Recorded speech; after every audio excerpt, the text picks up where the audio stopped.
Hi guys, for today's video is gagawa tayo na baked potato o tinatawag nila sa Arabic na batata zucchini.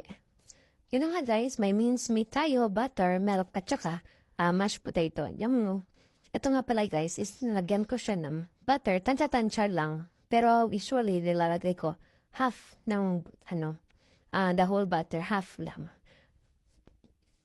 Tapos para siya, bigyan ko siya ng gatas. Then, i-smash ko talaga siya guys para walang magpuubo.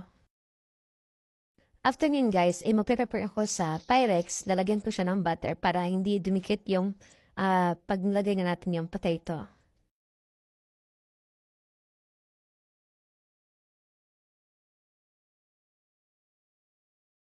So, ito lang nga guys, no? Lalagyan ko siya, tapos i-spread ko siya, i-flatten ko yung potato para lumapad siya.